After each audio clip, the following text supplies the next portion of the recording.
Orang tua mana yang membiarkan anaknya dibuli, diperlakukan tidak adil dan diintimidasi di sekolah? Pasti semuanya menginginkan yang terbaik untuk anaknya.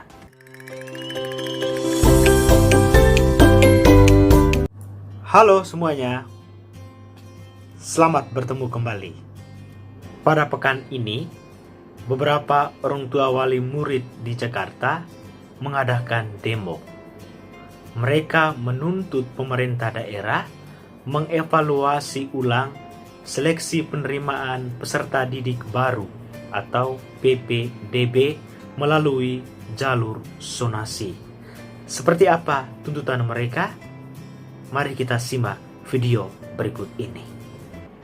Tuntutan kami berkaitan dengan zonasi atau PPDB, yang zonasi itu nanti ada tanggal 25. Mbak, kita meminta untuk Pak Anies selaku pimpinan Provinsi DKI Jakarta untuk membatalkan zonasi dari sisi usia, karena judulnya aja zonasi, berarti kita harusnya melihat jarak bukan melihat usia. Tentu kita semua boleh memberikan pendapat atas video yang baru ditayangkan tadi. Saya sendiri tidak tertarik untuk membahasnya. Saya lebih tertarik membahas dampak dari persyaratan seleksi penerimaan peserta didik baru dengan sistem jalur zonasi ini.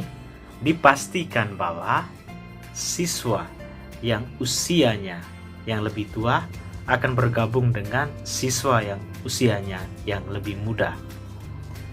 Dan hal ini akan menumbuhkan bibit-bibit tindak pembulian di sekolah. Inilah kekhawatiran salah seorang ibu yang akan kita dengar di video berikut ini. Kemudian, ada kemungkinan anak-anak yang usianya muda bisa dibully atau ditekan oleh teman sekelasnya atau seangkatannya sendiri yang usianya di atasnya. Hal-hal semacam ini dipikirkan nggak oleh pemerintah? Tentu kita semua sepakat bahwa apa yang dikhawatirkan oleh salah satu orang tua wali murid dalam video tadi adalah sesuatu yang sangat wajar. Orang tua mana yang membiarkan anaknya dibuli, diperlakukan tidak adil dan intimidasi di sekolah? Pasti semuanya menginginkan yang terbaik untuk anaknya. Saya sendiri melihat bahwa dengan kebijakan penerimaan peserta didik yang baru melalui jalur zonasi, di mana siswa yang muda berbaur atau bergabung dengan siswa yang usianya lebih tua, ada kemungkinan bahkan dapat dipastikan bahwa akan terjadi tindak pembulian baik di ruangan kelas maupun di lingkungan sekolah. Pada tahun 1970-an, Profesor Don Always, seorang psikolog dari Norwegia, dia mengadakan riset tentang tindakan pembulian atau intimidasi di beberapa sekolah di Norwegia. Dia menyimpulkan bahwa salah satu penyebab tindak pembulian di sekolah adalah adanya ketidakseimbangan kekuatan atau power imbalance. Pelaku memposisikan dirinya sebagai orang yang kuat atau unggul, sedangkan korban adalah orang yang lemah atau tidak unggul dalam segala hal.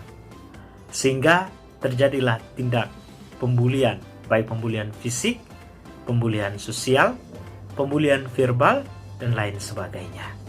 Bila kita hubungkan dengan video yang kita nonton tadi, maka sangatlah masuk akal kekhawatiran dari orang tua salah seorang murid yang kita dengarkan tadi, di mana dia khawatir karena anaknya kelak akan berbaur dan satu kelas dengan siswa yang lain yang secara usia jauh lebih tua. Mungkin juga secara fisik jauh lebih kuat daripada anaknya. Sehingga dia khawatir dan takut apa yang terjadi dengan anaknya kelak. Saudara dan saudari, sebetulnya kebijakan dari pemerintah DKI Jakarta ini dalam rangka memperjuangkan bahwa pendidikan itu dinikmati dan dimiliki oleh semua warga tanpa terkecuali, baik yang sudah berusia atau berumur, baik yang pandai, yang kurang pandai, yang tinggal di kota, maupun yang tinggal di pinggiran kota. Hanya saja, kebijakan tersebut belum disosialisasikan dengan baik kepada warga dan mengorbankan mental dan psikis siswa yang usianya masih muda. Bagaimana pendapat Anda? Silakan menulisnya di kolom komentar di bawah ini.